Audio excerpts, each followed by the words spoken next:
Welcome to House Business, where we give business ideas on the house. I'm your host, Mark. And I'm your host, Nicole. And each week we'll present a different business idea, discuss all the considerations needed. We'll have a bunch of debates, and if it's a good or a bad idea. And the best part is these ideas can be yours. And this week, Nicole is presenting.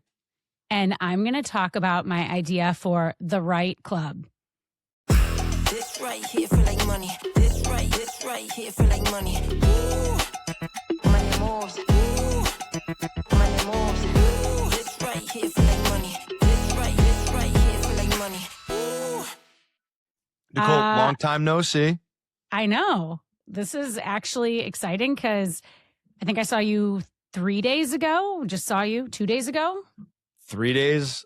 Yeah, 2 days. I'm losing track of the time now. Right. Yeah, I had a big old birthday party with a bunch of friends, and Nicole came with her own bar equipment. Classic. Own bar equipment. Yep. I feel like I had to show up with some party favor. So for our listeners, this was, I think, my first time meeting most of your family and friends, which was pretty exciting. So as a podcast host, I had to just come like a celebrity would with a bar. And you showed up because she didn't show up just for the audience. She didn't show up as a podcast host. She showed up as a bartender and bartended for like most of the night. So you were a hit, of course. It's a pretty good party trick, of course, right? So I brought spritz. I brought a spritz bar, Aperol, limoncello, and Hugo spritz. And I mean, you can't argue with that. We all, I've made my feelings clear about Aperol spritz on this podcast before. They're kind of superior. So honestly, I didn't even know there were that many spritzes. Right. I think there's even more. I mean, we'll have to test it and sample them sometime, but I think you can kind of make a spritz out of anything these days. Talk about having my eyes open to the different spritzes of the world. Spritzes of the world. I'm going to stick with that. I like it. So it was your 30th birthday party. How does it feel to enter a new decade, era, time of life? Feels great. My knees hurt. My back hurts. Feeling it already. Yeah, other than that, totally normal. Just, Do you feel like any wisdom or just all the new ideas came to you at once when you woke up that morning? Or it's like one of those computer download restart kind of things. And I just woke up and I just had a bunch of new ideas. I think maybe I regressed a few years in my mind, to be honest. So that could happen. Yeah, I feel the same. I'm ready to rock, and same old me. It'd be odd. Like, what if, okay, here's the concept. Like, here we go. Concept, pitch idea. Yeah, I think since we've talked about it many times, we both recently celebrated birthdays. We both love birthdays. What if you woke up like legit on your 30th birthday and you were like totally looked in the mirror? You're like, wow, I actually do look different. I do feel different. I mean, what if that was like an actual concept that took place? Like, how wild. Let's combo that with the old, I don't know if you've heard of like the Neuralink idea of putting chips in everybody's brains. I don't know if I like that idea. Just throw that out there. But what if there was like updates as you get older for like certain bits of information? Okay. I don't know. I didn't know about this neuro thing. I'm going to have to look into this. So this is like a new, I've heard of like the science. There's that one guy that's like working to age backwards right now and doing like all the different types of science experiments. But I'm like, can you talk high level? Like, what is the neurochip thing? It's scary. I mean, it's sort of one of those like Black Mirror things, it's like, this could go totally wrong. But I think, and I may totally be butchering this too. My understanding is it's just kind of integrating people with technology by putting, computer chips somewhere in their brain. I don't know. Okay. So maybe we need to look into this. Yeah, I mean, this is, I don't know. But I think it's the point of it is to kind of get you connected to the internet faster and information. And Kind of wild. Super wild. If you could have woken up on your birthday with a new skill set, or a new talent, what would you wish that would be? Or what would be cool to wake up being able to do? Yeah, I think learning to juggle would be a really cool thing that I wouldn't have to practice to learn. And then I just have, because what a cool party trick that would be if I could just juggle. Juggling is what you, what you're going with here. Okay. I was not picturing. No. Yeah. There could be a lot of other things. But are you currently trying to teach yourself to juggle? No, which is why I don't want to practice. I don't want to practice how to juggle because that feels kind of like a waste of time. But if I just woke up and I could juggle, how cool would that be? Yeah, so I'm going to stick with juggling. That would be awesome because then you don't have to kind of do the awkward in between. I'm still so shocked you said juggling. I'm like, I thought you were going to say something crazy. Like mine was going to be, I'd wake up knowing how to like code these chips that are making me millions of dollars. Once again, going to a new business idea that I'd wake up with the answers, or something crazy like knowing how to surf, even though I don't live by an ocean. But juggling is also, I guess, an idea. As I, go through life, I feel like fun, whimsical things are better. So I'm going to stick with juggling as the thing I wish I could learn without practicing it. Okay. Well, I would love nothing more than for you to learn how to juggle without having to practice. And if anyone has any great tips for Mark, I think that's probably a skill you could learn fairly fast. So best wishes to you in your 30th year juggling. Thank you. I'm excited. But we recently hung out. Mark's family and friends, great. Like I said, I got to meet him for the first time. So shout out to all of you. Super welcoming, super awesome. So now we're just like embarking on a new year. I guess both of us, we're not going to have anything to talk about other than, just reality, things like that. Not our birthday season. Reality's great, but we can just ignore it. So, here we are. Yeah. Everybody loved you. It was a smash hit, of course. Of course, obviously. Listen to the podcast. I think I made all of them follow and like us. So success. Yeah. They you were in full like networking mode, and it was that plus the Aperol spritz. I mean, it was like she was a celebrity. Basically. Okay, so speaking of skills, yes. I get into my idea a little bit. I guess with the teas could go a lot of different ways. And so any thoughts on like the right club, what that could be? I think, now I could be interpreting this totally wrong, but I think it'll improve your writing skills. Okay, so it's actually not that at all. All right, awesome. Fantastic. I was going to, like, when we were talking about waking up on your birthday, one of my first thoughts back to that was like, it'd be really cool to be able to be like an excellent writer or all of that. That was something I thought of immediately. But I'm actually saying write like with an R. Okay. So like RIGHT. Gosh, put on the spot spelling. But write club that way. And so I guess my other question, speaking of hobbies, Mark, is are you a golfer? Like, we've never talked about that. Wow. I love mini golf. So we'll start there. Big fan of mini golf. Always a fun time. I do like going to the driving range. I know that's not golfing. I would love to get better at it. Okay. Yeah. So I'll go there. Well, kind of same. But so my idea today is actually about golfing. So it is about club as in, my typical, I thought you were going to say like night clubbing because, I like to party, but it's actually like a golf club. So we're going with the golf club today. And my idea actually comes from kind of similar to you. I dabble a little bit in golfing. For one, I come from, I'm married into a very heavy golf family. My husband's family actually has a driving range. So they're pretty good at golfing and I'm not. But also for work. So I work also a job outside this podcast, corporate environment where occasionally, maybe 3 times a year, networking on a golf course. And so I'm asked to join these golf teams and to go out and golf. And the last time I was doing that, one of the things that I struggle with is I never know what golf club to use. So I have a pretty strong drive. Like I can hit the ball pretty hard, not the right direction usually. So I know how to use my driver. And then I can putt, kind of similar, mini golf and putting. Yep.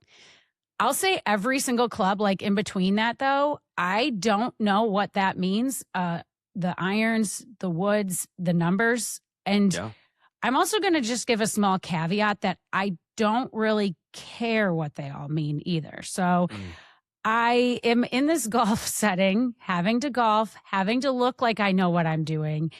And oftentimes going to grab just a club with a number on it.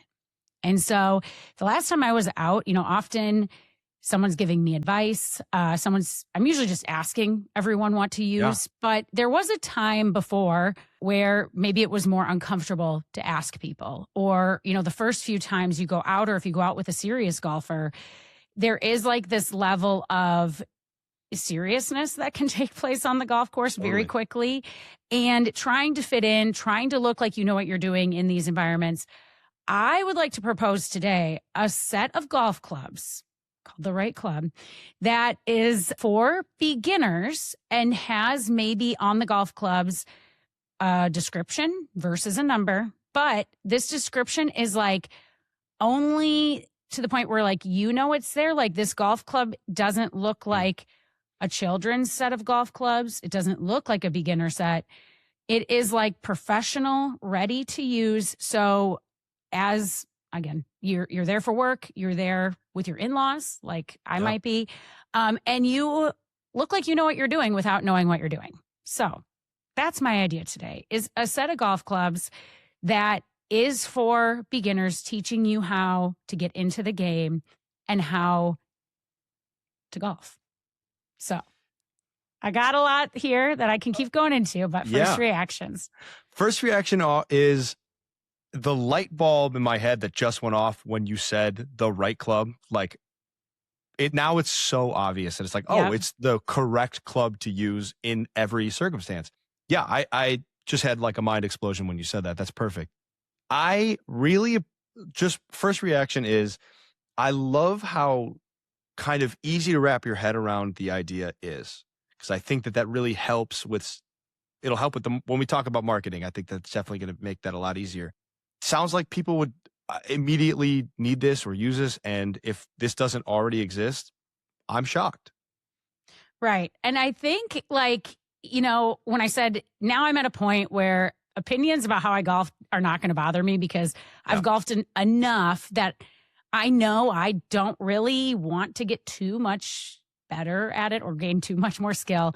However, it is something you have to do in certain corporate settings to be a part of the group. Throughout my career, there's been times where, it tends to sometimes be a very male-dominated sport, tends to be a sport where a lot of decisions are made for business, for, job placement, for just making deals on the golf course. And so I do think the idea of making it easy while looking professional is something that just is really resonating with me. Now, how that looks and what the golf club actually says, I'm open and up for debate on, because it would have to somehow be, similar, like if you're picking up a 7-iron, and I'm going to be honest, like to any golfer listening, my lingo on this may not even be exactly what it's supposed to be, but if you're picking up one of the metal sevens, as I like to call them, like how could the 7 say something like on the side or on the back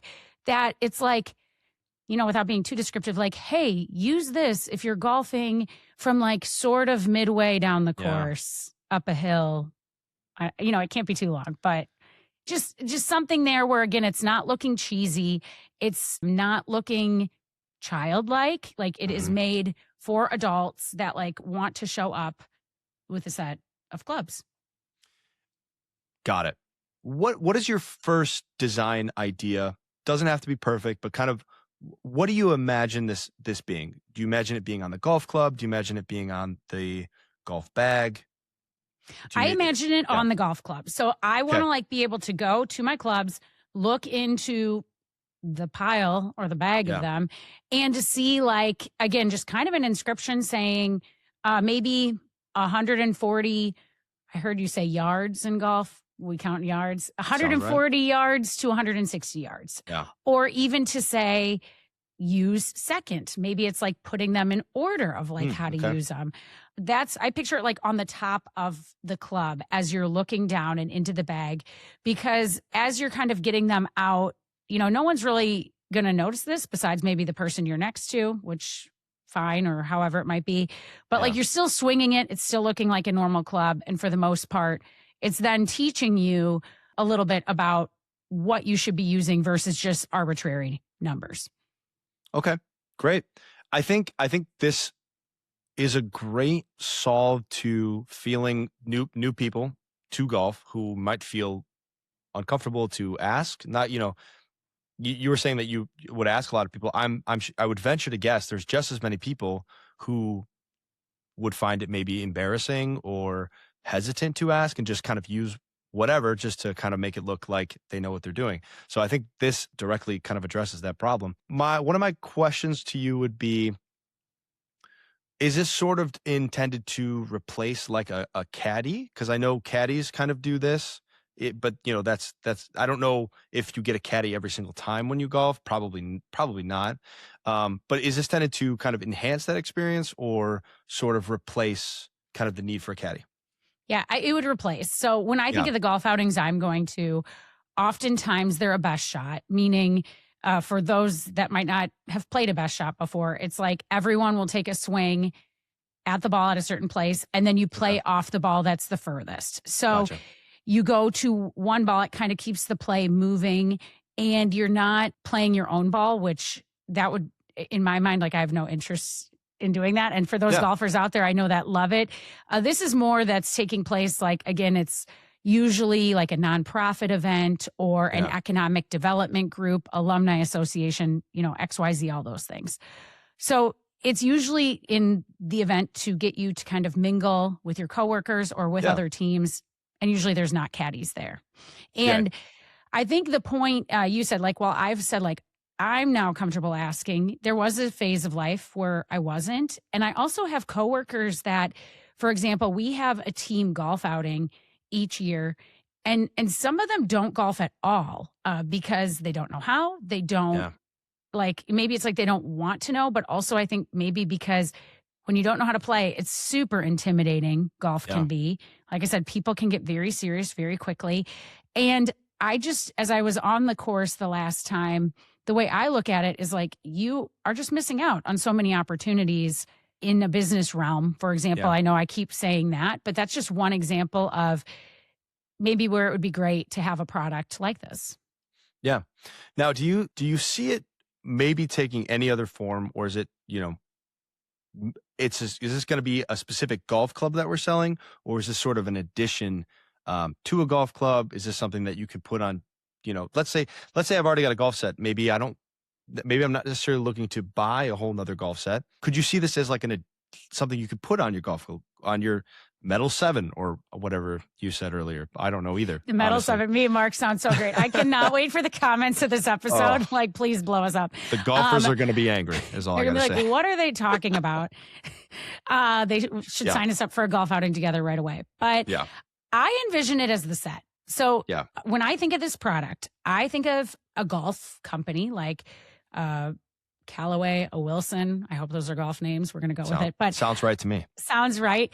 I think of a golf company that already knows how to make the product and is literally just changing the stamp on the metal. Or like maybe it's, some of them have like a color, like I know mine are like a purple color, or different clubs have different colors to them.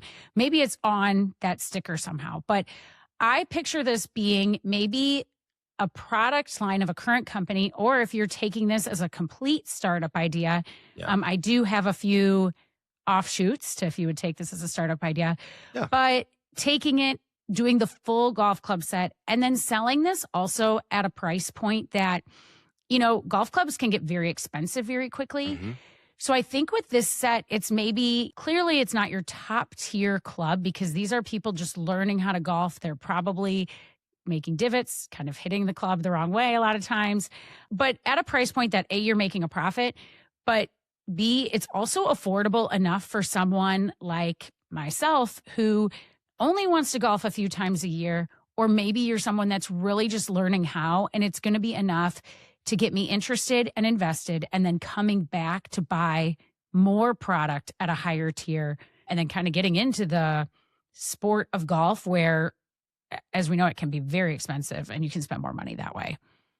Yeah. Okay. Honestly, it sounds like a great stepping stone from, let's say you never learned how to golf as a kid, which is where, the traditional teaching part would come in. It sounds like a really nice stepping stone from, you may have missed that, may have not had the ability to, whatever your situation is, to not have learned as a kid. So it's almost like kind of a grown up, grown up. I'm going to say adult. I'm an adult. I like grown up. Yeah. Grown up.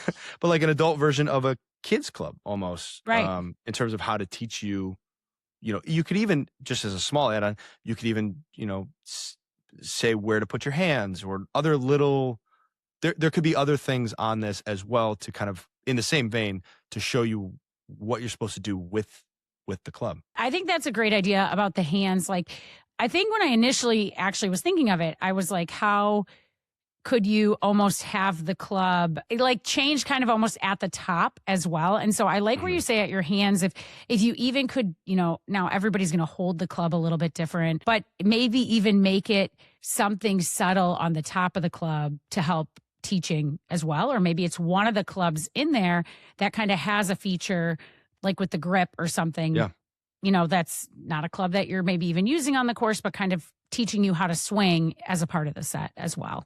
Just for like kind of a visual that came to mind as we're talking about this, I know that when people learn piano, for example, it kind of tells you where to put your fingers and like, what the notes are on the piano, and things like that. So that's kind of what I was imagining. If we're going with the sticker idea, that's the first thing that came to mind. Where to put your hands? What are you, because it's different. I assume. I don't know, honestly. Yeah, no, I think that's good. I think you could also, when you're talking add-ons, which I would imagine there's other like cards or things you can have that can attach to your golf bag. But maybe it also is even coming with we love to talk about apps. So maybe has an app that's then connected to the product line, teaching you different things about each club, about how to golf. But I think for me, the biggest thing was just like, how could you, in a very subtle way, have this already be a part of the product that, I don't have to walk in and admit I don't know what I'm doing. I mean, let's be clear. Like, I think at some point people are going to be able to know you're not like an expert, which is fine. Oftentimes in these best shot tournaments and stuff that I'm going to, but at least to like not have to like pause play to ask, or, also I'll take the flip side. Like, there are times even being told what to pick, like when you don't really want the advice or hear it. I've had partners like that before too. So, the people that are over explaining it. So I think it can go both ways. And I just think there's not a lot of products out there, at least that I'm aware of, that are teaching adults in a subtle way how to play a sport. And you made the comment, like, usually as like a kid, you're kind of learning this. This is something that you might grow up in a golf family. But again, if you're trying to kind of enter a certain type of business environment, or maybe, like I said at the beginning of this, even joining a family that, my family was today texting about the Masters and like trying to get tickets. And while, I've learned to understand some of it, it is still a world that I kind of pretend to know a little bit about. So, whether you're joining a family, joining work, get integrated in an easy way that can teach you how to do a sport. Another thing that comes to mind is you think about it from maybe a more seasoned golfer going out with someone who's using these kind of clubs. There's a lot of focus that goes in on this. Maybe they're not as keen to help you. Like you said, sometimes they're not as keen to kind of walk you through every piece of it. Maybe they help you for a little while, but maybe they don't want to tell you the whole time. So I'm going to guess at a portion of the way through, halfway through, not everybody wants to be teaching the whole time, and they just want to enjoy it. So this could be endorsed by more seasoned golfers who want to take their friends or want to take their family, like you're saying, and that sort of makes it could make the teaching easier as well. So I think there's a lot of applications to this in terms of, while it's directly helping the people who are less seasoned and less experienced, it could also be at least marketed to people who have golfed for a long time, but maybe don't want to teach the whole time while they're going. And maybe that's their time to kind of unwind and relax and have some fun. And sometimes teaching isn't totally, in there. So I want to roll that into my next question of, we're talking about people who haven't really golfed much or just have less experience. Who do you see this marketing to, and in what avenues? You just made a really great point about that. If you're the person golfing, like, this also could be a really great product marketed as a gift. Like, okay, so here I'm saying I joined my husband's family of golfers. Like, what a great Christmas gift for me, from my husband, from my in-laws, trying to help maybe teach me how to golf. I also think of, we talked, while this is for adults, like, it's not to say it couldn't be for younger kids learning to golf too. I think the marketing, the way I look at it, I think it would be at a lot of still kind of like pro shops, golf, I was going to say golf shops. Like, what do we call those? I think they're pro shops everywhere. Golf courses. But I think like you're marketing this towards your golf courses, towards your driving ranges, still, because like, while you're maybe going with someone that is a better golfer, that might be where you're picking it up and learning about the product. That's like kind of what comes to mind for me, is like, it's still a pretty like niche sport that you're picking up only if you're around a golf course or having access to that. So that would be like my first market to it, is like having pros be aware that it's like an entry level into the sport of golf that they can be selling to get someone to come back. And hopefully then not only are you buying more clubs, but you then have all the apparel, all the outfits, and even just like the course membership and stuff. So I see it as like a really great feeder product into these golf courses that are already existing. Or golf shops, if you will. No, golf shops, definitely. Golf shops. That's what we're going to Let's go with golf shops. But no, this is like, so we mentioned add-ons before, and I think another selling point, I'll just kind of add to what you were already saying. Let's say a bigger distributor picks up one of these, like a Nike or like a Dick's or something like that. You could sell these as a bundle set, and you can very easily, somebody who may not buy a golf shirt or a golf hat or insert other golf equipment that you need here. Right. But this, I think you could put this in you could even label it as a starter set. I think you can combine them very easily. So I think that you'd be able to sell, it's sort of adding a smaller product to sell more to different products. I think there's definitely a market of people who would want this. Let's say you take this idea. Would you try and sell this right away to kind of a big shop? Would you try to sell it to individual, would you try and get a pro endorsement, or would you get kind of like individual clubs to pick this up? Like, how do you imagine this? Let's talk scale, I guess. Where do you see the scale progression going?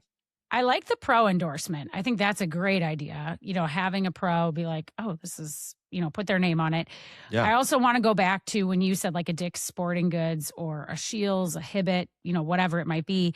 People are already walking into those stores to buy like a beginner set of clubs, or, maybe they're buying something else and kind of passing through. The golf sections tend to be fairly large. So I think having them available at a store like that, where, you're going in and maybe again, if you're in the golf outing, you're going to need the clubs. You're going to need to figure this out. You might be someone that's going in looking for that, or even in there trying to purchase something else and kind of having the sales associate be a part of like representing that and trying to, interest you, getting you to purchase it. So I think like the big stores would be really where it's at, because of the amount of traffic that they get of people even just in and out.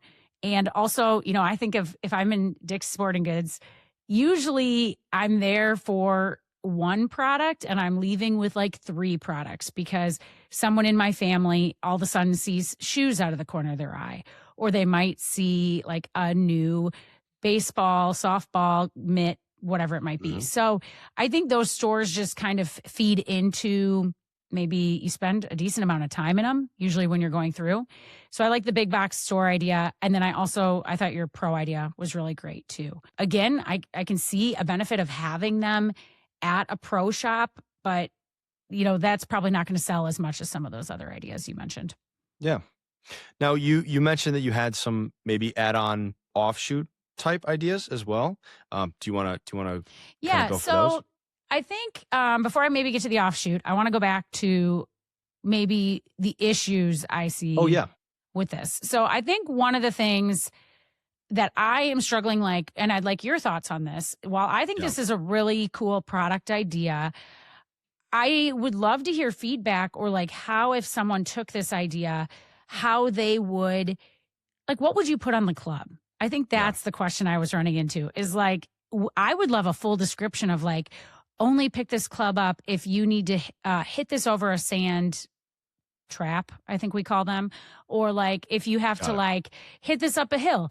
I would love like a full description, because even as I say, hit this at 150 yards, I'm like, I don't really know what that even is. So I guess like as I'm describing this to you, do you have any ideas around that? Or like, what are your thoughts? Like, how could it be simplified with a description at the same time? I think a good parallel that I would think is that you could do it in almost a picture format, or let's say in the corporate world and in my world of kind of pharmaceutical type work, there's a lot of signs designed to indicate certain hazards or indicate certain things very quickly, because situations happen and you need to know if something is flammable, hazardous, etc. So I guess the way I would design it, not a designer, would be to try and make it simple and subtle at the same time. So let's say it's your sand trap idea. Just as an example, you've got a little, icon that indicates sand trap, or you could also even put the yardage on it. I think knowing when to use it, each kind of club, is the problem that we're addressing.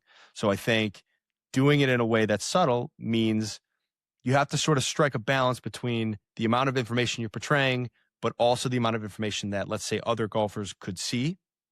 And to do it subtly, you'd have a separate sheet of like, legends that kind of tell you what each of these mean, which I think is pretty doable if you're trying to go in to learn and say, if it looks like a hill on the little picture, then you use it whenever you're on a hill or sand trap but I think probably what would be helpful is having the yardage on there. I don't know if that exists. Maybe it does, maybe it doesn't. But I think that would be helpful if you just got a little 200 on there, because you will always know approximately the yardage you are away.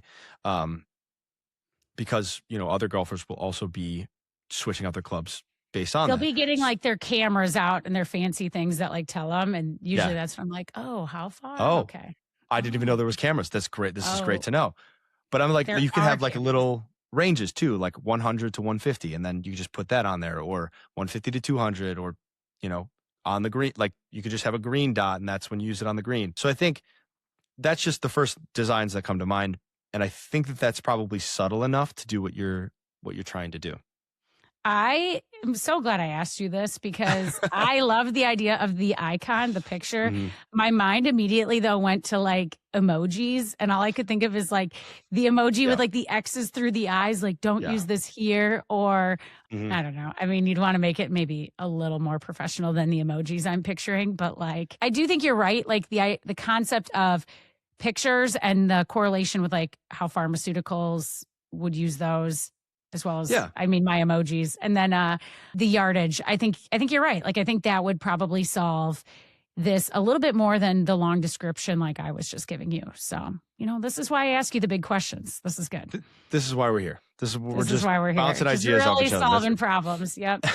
But I mean, really, all I'm saying is to kind of take your description idea and shrink it so that it matches what you're trying to do. Because let's say you put it on the top of the handle, and it's facing out to you. So you can look at all of them at once and very quickly decide, okay, this is the one that I do for whatever yardage I'm looking for or whatever situation I'm in. What you would also want to reduce is the amount of time you're looking for the club.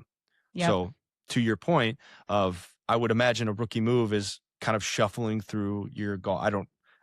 You're smiling like I think that this has happened to you. No, it is. It's like it has happened to me. I'm like, I don't know. Yeah. But I'm just thinking about if I'm in that situation and I don't know what club to use, then I'm going to be like, okay, I'm going to do one of two things. I'm going to look at what everybody else is doing around me, which I'm sure is helpful. But if I also don't want to ask, and I also want to like just slide the right club out, I want to just look at that little icon and say, great, that one says 200, I'm taking it. Or that one says 100, I'm taking it. That one says sand trap, perfect. Without having to like kind of dig through. And also I won't necessarily have to memorize right off the bat which club does what. Like, it's very easy to tell a wedge from a driver. I think that's pretty self-explanatory for people to see. But let's say it's, you put it in backwards. I guess now that I'm saying that, the heads of them are usually out. Either way, point being, you could have it on both ends of the golf club. So rebuttal to my own rebuttal. That's how I would fix that. I knew where you were going, and I do like the idea of it also being at the top of like the handle as well, like that you could look down and see something. And I think the pictures, the yards, like it's very subtle. You could do it in both spots. And I really like that connection that you made. I think it's great. So, because you're right. The purpose of this is not to spend a lot of time. It's to make it blend in with other golf clubs. And it's not like that I'm pulling up a notepad that's attached to my golf clubs or on my phone. It's like, I want to be able just to like walk over, pick one out, know what I'm using. Yeah. I do have another issue that I see with it that I want you to address, Nicole. I want you to. Okay, I'm ready. So I think one of the issues that I would see is overhead of the product. So if we're designing golf clubs from scratch and you do these with the sleek icons and designs on there, how would you address somebody who let's say I don't have a lot of money to start this project, but I think it's a really good idea. How would you address that question if I say, this is an inventory-based problem? Now, how much do I stock and whatnot? So what say you to that?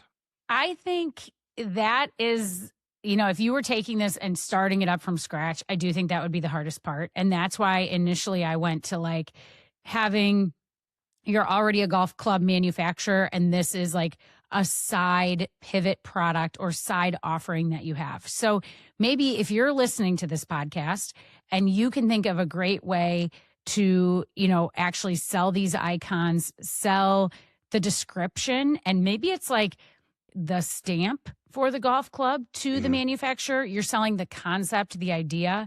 That might be like where the money is in partnership with somebody that's already making these. Because again, like kind of guessing here, but like these different golf clubs have different weight to them.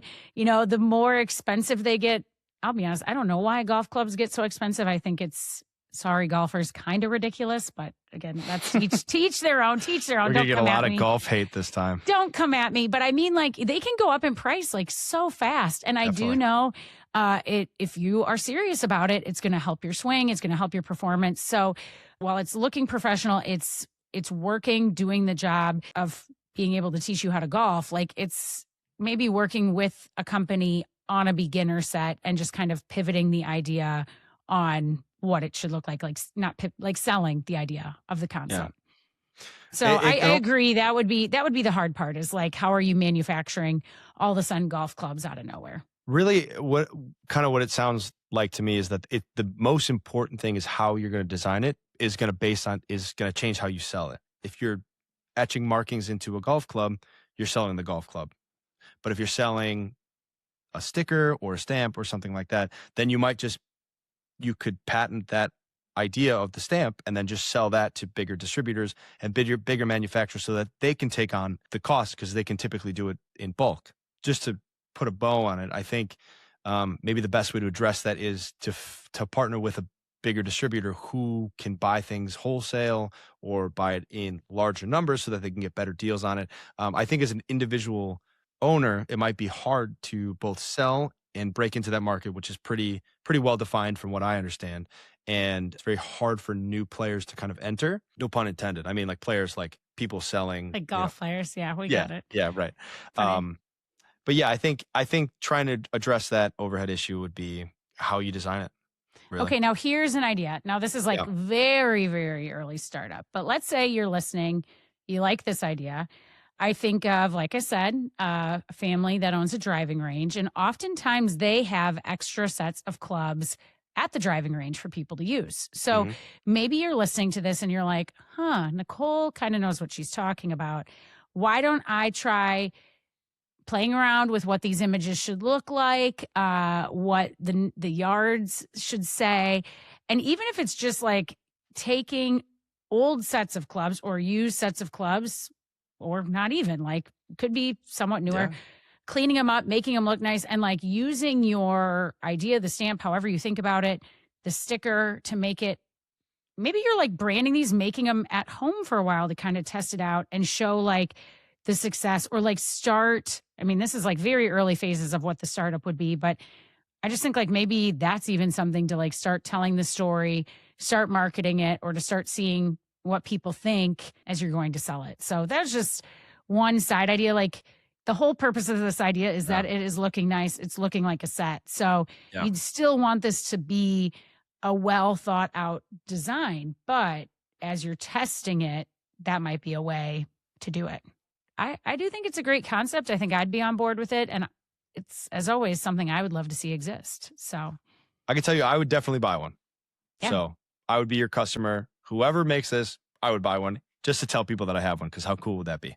It'd be awesome. So yeah, if you decide, first of all, I'd love to just hear feedback on this idea, but if you decide to take it, let me and Mark know. Maybe send us the clubs so we can see what types of characters, or as I like to picture them, emojis you decide to use, and how you kind of tell that story of teaching someone to golf. Feel free to tell us really how to golf in the comment section. We'd love to see that too. But as always, if you take this idea, Mark, like, what do we like to say? We would love to test out the golf clubs. We'll buy some from you, no question, and then we'll bring them on the boat that you inevitably make so much money that you won't even know what to do with. So we'll see you on your yacht, and we will bring your prototype golf clubs. Yeah, call us. Don't go anywhere. We'll be right back on House Business. Hey, now feels like a great time to mention that this podcast is produced by My4 Creative. Couldn't think of a better time than now. They work with businesses and organizations on all their video marketing needs, and they make it a super simple process. I hear they're doing podcasts now. Is that true? It is. New this year, they are offering podcast production, which is super exciting. And believe me when I say, they make you look and sound your absolute best. We look awesome. Learn more at my4creative.com. My4 Creative, video production simplified. Now, back to business. All right, Mark. So we asked for our listeners to submit business ideas to us to discuss and maybe to give a little bit of feedback. So we've received a few. And one I want to talk about today actually came from someone that they are looking to start a company that distributes shirts.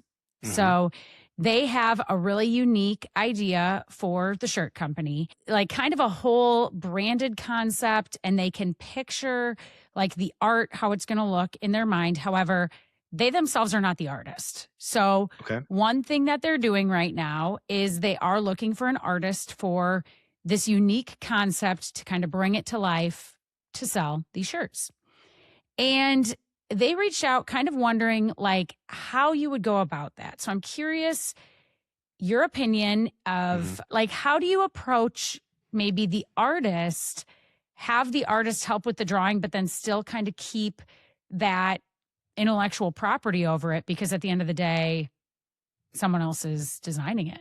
I like that this is very on theme for what we talked about earlier about designs being the kind of crux of the business. My initial reaction to that is, from any artist that I do know personally, I would sort of treat it as a commission type transaction. So I would approach these artists and say, I want to buy one of your designs, and I'm going to pay you for the whatever unlimited usage for what I want, but I'm going to pay you to design it.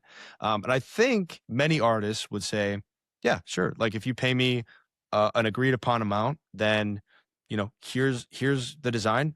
It's functionally wouldn't be any different than if I just commissioned an individual artist for a personalized shirt or a personalized hat or something like that. I own that piece of art, and I also own that design, and I'll pay you accordingly up front. So I think the only issue that I would see is if an artist isn't aware of that. So you would have to walk into that conversation and say, I want the design for the shirt. How much would it cost for the rights to use it? And I would personally stay away from an agreement that limits your long-term earning potential on that. So I would personally stay away from things that give residuals or a royalty of some kind. And that the most important part is the agreement you make with the artist itself, and to just be as transparent as possible. And if that deal doesn't work with that individual artist, then I would continue to seek artists where you do like their designs. I like that you said stay away from residuals, because that's where my mind went to, is like, I don't think you'd want to get into any sort of agreement over like long-term commission or sales. And I think you would want to have an agreement to buy this outright. When I was kind of reading through this feedback or trying to think about the position I would also take, I agree with what you're saying. I guess my fear would be making sure like you said, that it's very upfront, that the artist understands that you are going to be replicating this, that it's your image. And also the fact that this listener that, reached out to us, they do have a few different like similar designs or like a concept with the t-shirts they're trying to design, maybe having more art over time.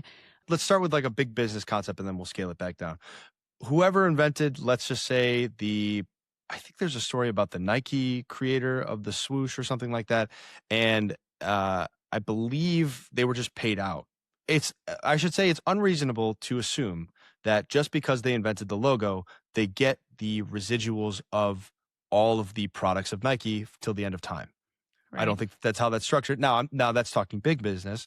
Let's scale it back a little bit and say, like, who's to say that I'm not just going to give this to sell this at a local fundraiser, or I'm just going to give this to my friends. If you think smaller scale, I don't think that there's an expectation that artists will get unlimited payment until the end of time.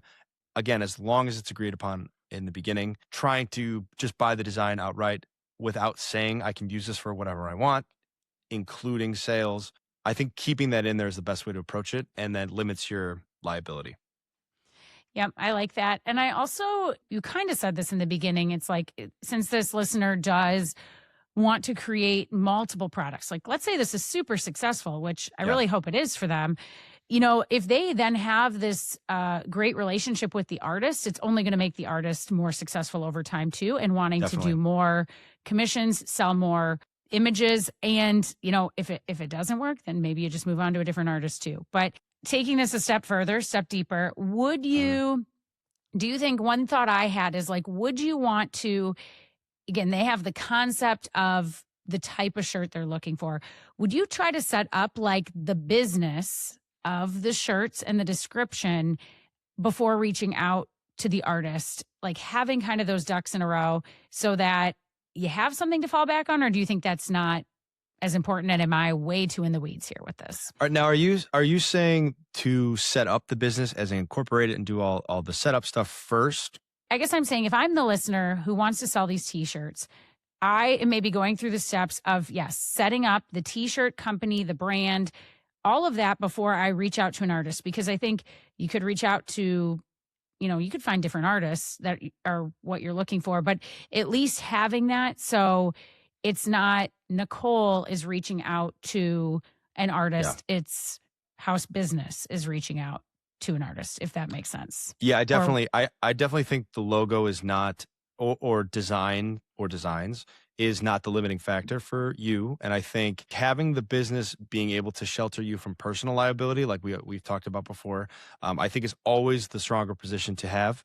And I think it may kind of feel like you don't have anything yet. You do have prototypes, as you stated. Even if they're not fully fleshed out, you could have prototype type shirts done tomorrow. So you do have a business ready to go. It's just a matter of fine tuning it, clearing it up, and having the exact messages you do want to sell ready to go. So I would say in almost every situation that I could think of, it's much stronger and much more protective to come at it from the position of the business. I mean, that's how I would definitely do it. I think you want to shelter yourself from any personal liability, that you can't have it owned by the business rather than you personally. It protects you better. Right. I agree. So listener, thank you for sending us that idea. And I think it's great. We would like to hear more ideas from listeners. So similar to that, if you have something you want us to talk through, if you have questions, again, this idea does not need to be fully fleshed out that you're reaching out to us with. We love business ideas, so we're happy to talk about them. You can send us a direct message, or we love voice notes. We would love to hear your voice on the podcast. So if you want to send us a voice note, we might be able to play it. That'd be just really great. And then, as always, any feedback can come to us at House Business Podcast on Instagram. You can find us on YouTube. You can watch this, or you can listen to us on Spotify and Apple Podcasts. How's that sound, Mark? Good. Sounds perfect. Just send us a t-shirt whenever you got a spare. That'd be great. Yeah, we want one of those t-shirts. So let us know how this goes, and if that feedback was helpful, or you also have extra questions. So I guess with that, cheers. Cheers. This right here feel like money. This right here feel like money. Ooh, money moves. Ooh.